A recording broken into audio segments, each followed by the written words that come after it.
வணக்கம். ஆன்மீக அன்பு நெஞ்சங்களுக்கு சங்கர சுப்பிரமணியத்தின் அன்பார்ந்த வணக்கங்கள்.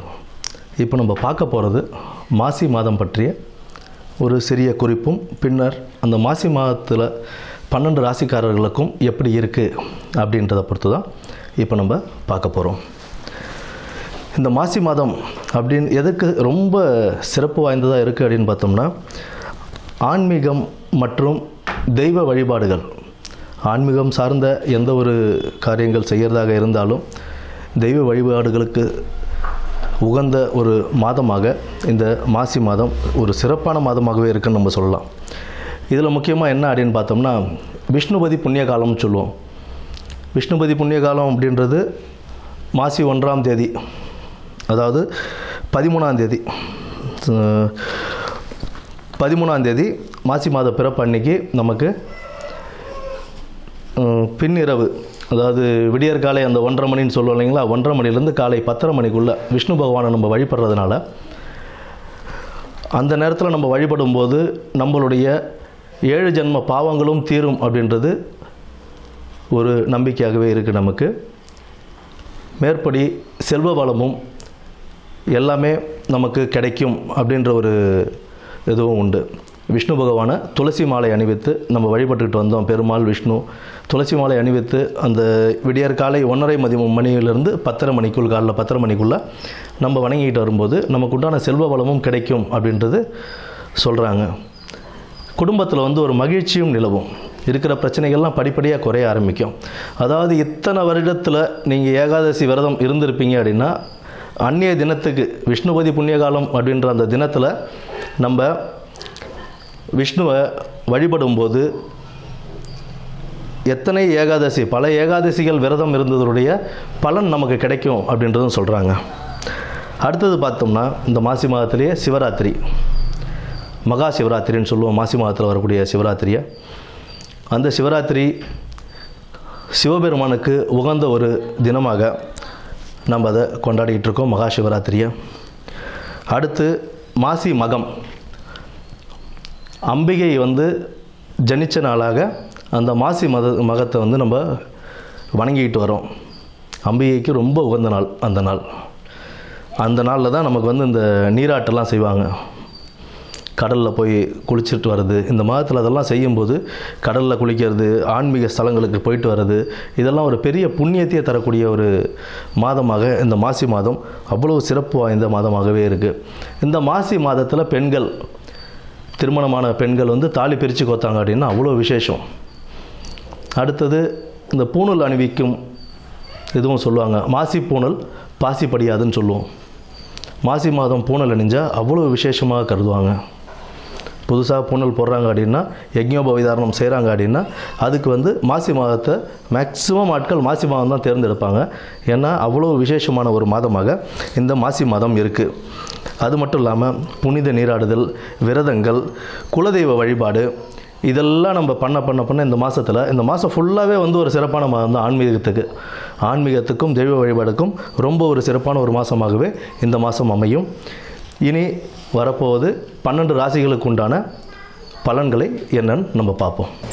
தனுசு ராசி நேயர்களுக்கு இந்த மாசி மாதம் எப்படி இருக்க போகுது அப்படின்றத பார்த்துருவோம். இந்த மாசி மாதம் தனுசு ராசிக்காரங்களுக்கு ஒரு வெற்றிகரமான மாதமாகவே அமையும்.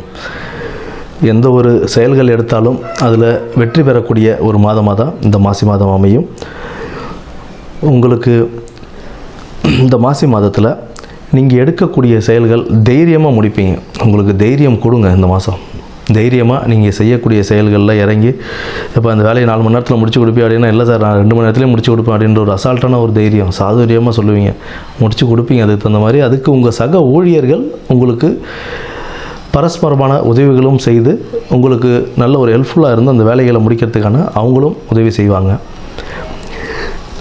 இந்த மாதம் உங்களுக்கு வேலை பளு சற்று கூடினாலும் உங்களுடைய சக ஊழியர்களின் ஒத்துழைப்போட அதை நல்லபடியாக முடித்து மேலதிகாரிகள்கிட்ட ஒரு நல் பெயரையும் வாங்கக்கூடிய ஒரு நல்ல மாதமாகத்தான் இந்த மாசி மாதம் அமையுது. மேலதிகாரிகளிடம் வாக்குவாதங்கள் அப்படின்றது வேண்டாம். மாதத்தினுடைய முற்பாதி உங்களுக்கு நல்லபடியாகவே இருக்கும். பிற்பாதி அப்படின்னும் போது ஒரு மார்ச் நடுவில் மார்ச் 11 அந்த மாதிரி டைமில் தான் வந்து உங்களுக்கு சனிப்பெயர்ச்சி ஆனதுக்கு அப்புறம் தான் உங்களுக்கு கொஞ்சம் எப்படி இருக்குன்றது அப்புறம் பின்னாடி நம்ம சனிப்பெயர்ச்சி பலன்களில் ஃபுல்லாகவே பார்ப்போம். அது வரைக்குமே உங்களுக்கு ஒரு சுமூகமான நிலை தான் அமையும். அதனால் வாக்குவாதங்கள் அப்படின்றதெல்லாம் தேவையில்லைங்க. வாக்குவாதம், வீண் விவாதம் இதெல்லாம் உங்களுடைய பேரையும் கெடுத்து விட்டுரும். அதாவது நீங்கள் கடின உழைப்பும் போட்டு பேரையும் கெடுத்துக்கிட்டு வெளில வர சுச்சுவேஷன்லாம் அமையக்கூடாதுன்றதில் நீங்கள் தெளிவாக இருங்க.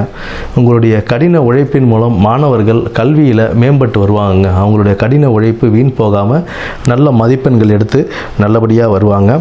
வியாபாரத்தில் நல்ல ஒரு கணிசமான வருமானங்கள் வரக்கூடிய ஒரு மாதமாகத்தான் இந்த மாசி மாதம் உங்களுக்கு அமைதுங்க. கணவன் மனைவிக்கிடையே புரிதல் அவசியம் வேண்டுங்க. சிறு சிறு பிரச்சனைகள் வந்தாலும், சண்டை சச்சரவுகள் வந்தாலும் அதை 2 பேருமே ஈகோ கிளாஷ் கொண்டு போகாமல் விட்டு கொடுத்து போகிறதுன்றது ரொம்ப ஒரு அவசியம். சற்றே உடல் நல்ல கவனங்கள் செலுத்தக்கூடிய ஒரு மாதமாகத்தான் இந்த மாதம் இருக்குது. வீண் அலைச்சல்கள், வீண் விவாதங்கள் உங்களுடைய மனதையும் உடலையும் பாதிக்கக்கூடிய ஒரு மாதமாகத்தான் இந்த மாதம் அமைதுங்க. தேவையில்லாத விவாதங்கள், உங்களுக்கு தேவையில்லாத விஷயத்தில் தலையிடாதீங்க.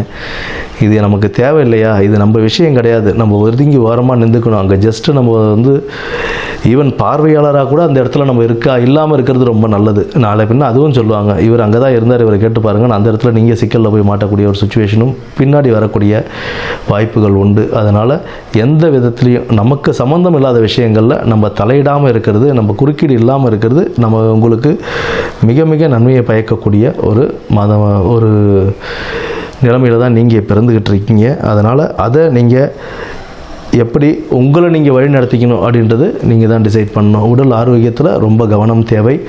நேரம் தவறி சாப்பிடுவதும்,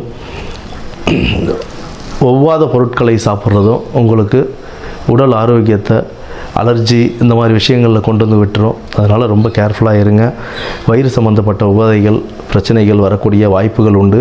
தாய் தகப்பனார், தந்தையின் உடல் ஆரோக்கியத்தில் மிகவும் கவனம் செலுத்தக்கூடிய ஒரு மாதமாக இந்த மாதம் அமையக்கூடும்.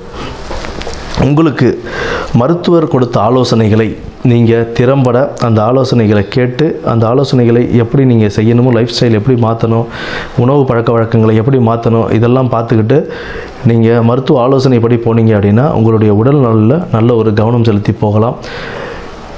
இந்த மாசி மாதம் உங்களுக்கு உடல் ஆரோக்கியத்தையும் கவனத்துடனும் செயல்படணும் அப்படின்றதுக்கு வியாழக்கிழமை குருமார்கள் வழிபாடு, குரு பகவான் வழிபாடு, குருமார்கள் வழிபாடு உங்களுக்கு ஒரு நன்மையை பயக்கக்கூடிய ஒரு மாசி மாதமாக அமைத்து கொடுக்கும்.